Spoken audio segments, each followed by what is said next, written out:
Hi, good morning. I'm here with Peter Banks from Rudding Park. How you doing, Peter? Very well, thank you, Mike. You? Yeah, really well, thank you. Thanks very much for joining us today. Excited to do this interview and learn a little bit more about yourself and Rudding Park. So it's an iconic place in Harrogate, but if you want to give us a bit of an introduction as to what it is your role entails, what you do, how long you've been there, and an introduction to Rudding Park. Great. Rudding Park is a multi-dimensional resort. We turn over 28 million, but that isn't when it says it's a hotel. Only £5 million worth of that revenue is bedrooms. Restaurant does 4 million, the spa does 6, the small restaurant down in the spa does another 2, conference and banqueting and weddings do another 3.5 to 4. Golf does a couple, 2.5. Holiday park does anywhere between 3 and 5 million. It's a resort business with lots of legs to the stool. I've been here 28 years. I had hair when I turned up here. I had as much hair as you did, Mike. 98 when we started now? 90. I started in November 96. Okay. I moved up from London to open the hotel. I am, for my sins by trade, a hotelier.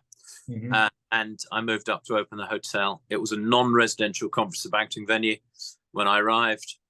We built the hotel. And since then, we've done 6 major additions. So we built the hotel, cost us 3.5 million to build. Then we linked the hotel and the old house up. The house is where all the conference and banqueting takes place. So the hotel was a 3.5 million pound job. Linking it up was a £1 million job. We then got to 80% occupancy within a couple of years, the hotel opening with only 50 bedrooms, and knew that we needed more bedrooms. So to do that, we needed more infrastructure, larger restaurant, etc., etc. So we extended the restaurant in 2006. That was another £1 million job. We built the short course on the golf course and extended the driving range and turned it into a golf academy. That was another £1 million job. We then built a 40-bedroom hotel extension or 48-bedroom hotel extension to take us to 90 bedrooms. And that was in 2009. We opened those. That was a £8 million job. And then in 2017, we opened the spa, which was a £10 million job. And we are currently working on our next exciting project, and we have planning permission for it, which will probably be a £25 million country club. So that's all in the pipeline. You mentioned the spa there, my wife's favourite place. But he's more than welcome. Yeah. So much development over those years, so lots of growth happening. How would you describe those 28 years to date that you've been there? They've been fantastic. I'm a change monkey. Unfortunately, the owner of Rudding Park, Simon McInnes, is also a change monkey. Mm-hmm. I have a very low boredom threshold, and I constantly have to be changing and adding to a business. One of the things that you have to remember about Rudding is that this is a proper commercial professional hotel. Mm-hmm. This isn't a sugar daddy organization where some rich chap comes in with loads of money and chucks millions of pounds at what can, for hotels, be a vanity project. Yeah. Every single development we do, the money is borrowed on the open market. We then work that piece of the business, we max that piece of the business out, we repay the bank, and then we go to the well again and borrow money again. This is a proper professional business. There are an awful lot of hotels nowadays that are owned by very rich individuals who've made their money elsewhere, and they, in my view, mistakenly think that because they stay at hotels and they spend a lot of money, that hotels are an easy way to make cash. Conversely, they are an extremely easy way to lose cash. Yeah. If you don't manage them correctly. So do you think that, what helps you stand out in the marketplace? Quite a different drive, change, and innovation, and innovation certainly, but not forgetting the core of a hospitality business. And clues in the name. It's about hospitality. If you forget that your guests are the most important thing, if you start believing your own PR and believing that what the place looks like, what the place is turning over, blah, blah, blah, is more important than the guests, then you're jiggered. Always, always, always remember in a hospitality business what it's based on. And it's based on guests coming through the door. If you don't keep them happy, they won't come through the door. Nothing else will happen. As some person much cleverer than me once said, look after the basics and the score will look after itself. Yeah, customers number one. So yes, always my guests. Accountants have clients. Shops have guests. Have customers. Hotels have guests. It is a fundamental difference. And whenever I hear any of my colleagues calling their guests clients or customers, I think, fair point. Just don't get it, mate. You just don't. I like it. So in terms of the next development, what anything else in the pipeline, and what do you see as the challenges for that development, and how you're going to overcome them? Well, the challenges in hospitality generally, and especially in the it's a very, very people hungry business. We have 320 full-time staff, and my wage bill's gone from 8.5 million to 12 million in the last 4 years. Wow. On the same number of staff. That is the pressure on wages in hospitality. One of the key business metrics for hospitality business is your wage percentage. And historically, historically 30%, 33%, something like that of a hospitality business's turnover goes on wages. 30% goes on input, food, beverage, electric, etc., etc. 30% goes on overhead, so that might be, I don't know, your accounts team, your marketing team, paying the bank, whatever it is, and there's 10% profit. With all of the pressure on wages that there's been since Brexit, since COVID, and now with cost of living and minimum wage, all of that stuff, even my wage percentage is now 42%. And there are some colleagues of mine that it's 50%. Wow. That's unsustainable. So every pound you spend at Rudding Park, 42 pence goes on paying the staff. And that is a massive, massive weight. And it is only going to get worse. Within 3 years, we'll have a £15 minimum wage. And it will be, if you're in a sector of the hospitality industry that is people hungry, which is food and beverage, because you can't automate cooking, you can't automate somebody putting the plate on the table. If you are in a people hungry business in hospitality, there are only 2 options. You'll either go bust or you'll have to increase your price. And that will be significant. It'll be, welcome to the world of the £75 steak. Yeah. That is what will be happening.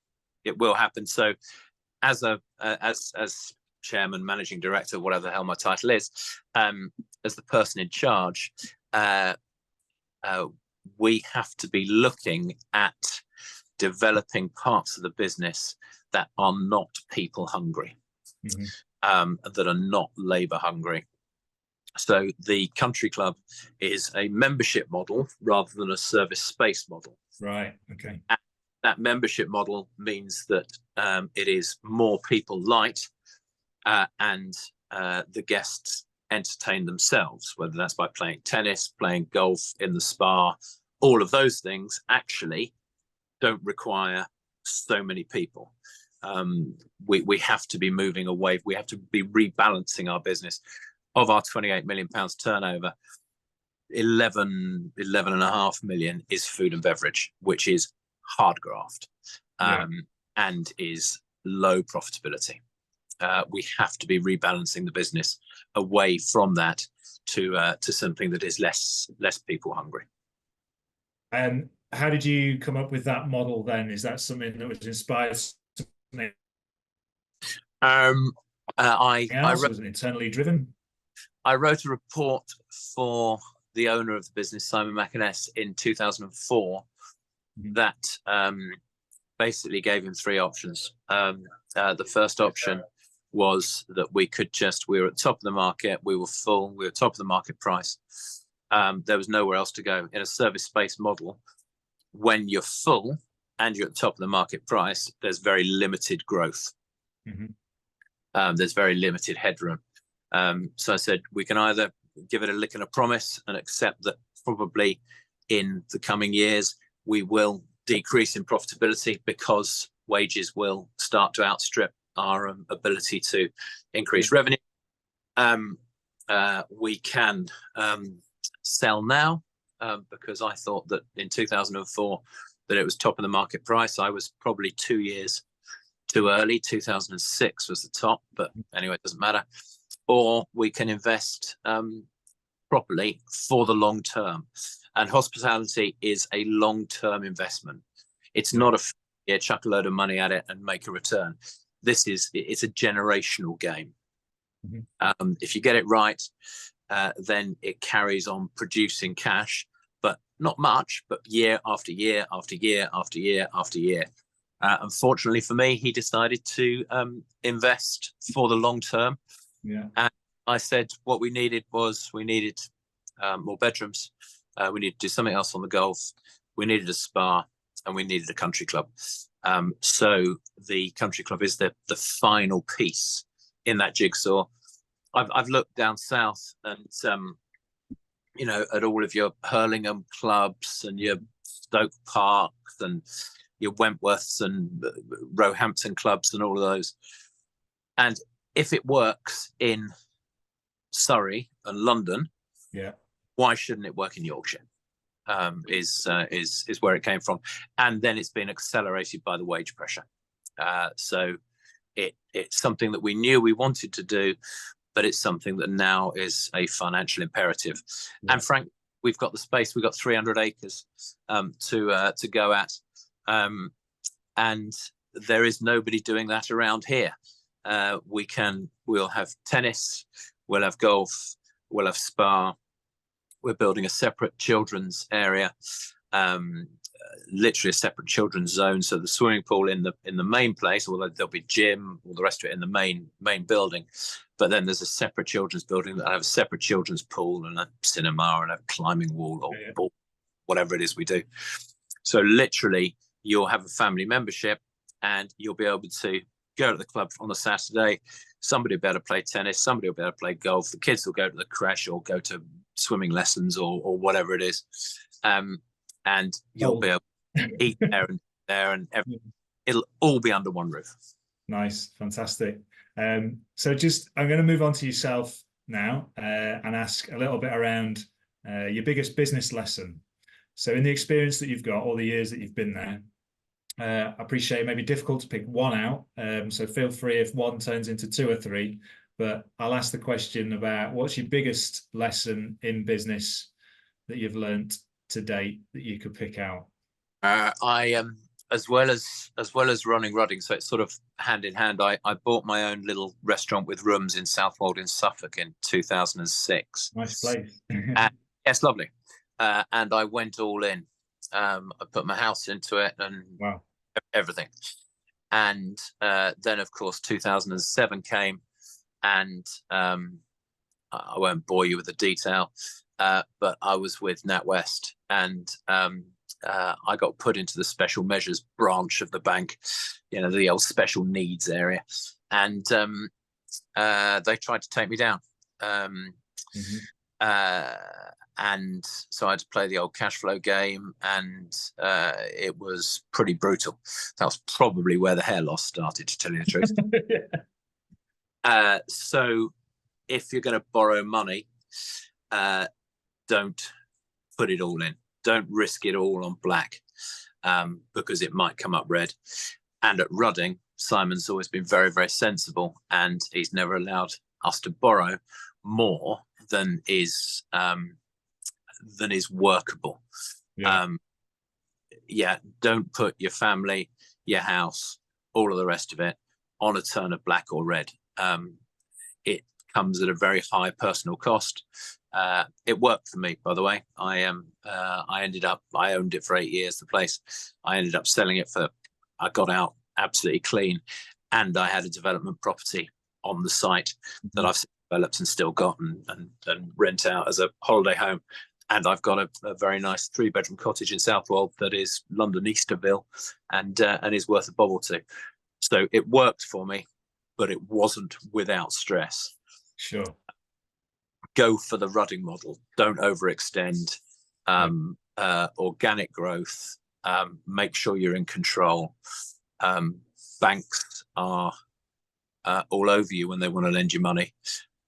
But when you're in trouble, in my experience, they're all over you like a bad rash for a different reason.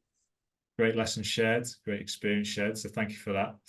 What inspires you to do what you do? You alluded earlier to being at the forefront, always having constant change and what's the next thing. But is it, I'm not customers, guests, staff, team members, my personal motivation, the leadership, what is it that gets you out of bed in the morning? My personal motivation is to I've got a little bit of the Millwall about me. I like to be fighting against the big boys. I've spent half of my life in the south. I'm from the south originally, but half of my life in Yorkshire, and it appears that I've got the worst of both worlds. I've got the gobbiness. I've got the gobbiness southerner. There's nothing worse in Yorkshire. There's no bad part, is there? No, completely. I've got the gobbiness of a southerner and the chippiness of a northerner. What it's given me is an incredible drive to prove people wrong. When I left London, left the Hilton on Park Lane, I was front office manager at Hilton on Park Lane. We had 453 bedrooms, and what I was responsible for then, that was in 96. We were turning over, just the bedroom was doing 24 million. The hotel was doing 48. And the general manager said to me, "What are you going to Yorkshire for? That'll be the death knell of your career." And that gave me the motivation to absolutely prove him wrong and just go jog on. So yes, the chippiness in proving people wrong gets me up in the morning. I love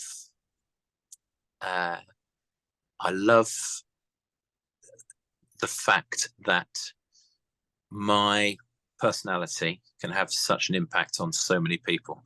When I'm at Rudding and we've got God knows how many things going on. Yeah. There's bedrooms and there's spa and there's golf and there's C&B, and the whole thing is rocking. And some days one day we'll turn over, I don't know, £120,000. Yeah. And that's, haven't sold a caravan. And I like to just look around and just see everybody doing it and know that I'm just pulling each individual little rein that actually just moves this person to do this, to delight that guest, so that guest spends that money and then comes back. It's for an ego hungry person like me, it's very flat. Fantastic. I can see it. Yeah, the drive and determination to prove people wrong. If someone says you can't do it, I'm going to do it. Which absolutely.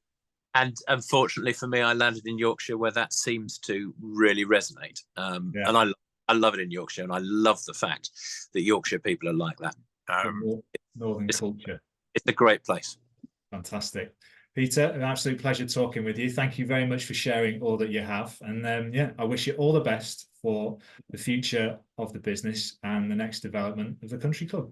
That's okay. I've got one little sound grab. Of course, yeah. Any latest news or anything like that that you'd like to share? Feel free. The country clubs, we've got the planning permission. I'm working on that. There's the way to make a hospitality business work, and maybe any business work, is care for your guests, love your staff, and watch the pennies. You do those three things and you'll get it right. Awesome. Great note to end on. Thanks for that. No worries. Cheers, Peter. All the best. Pleasure.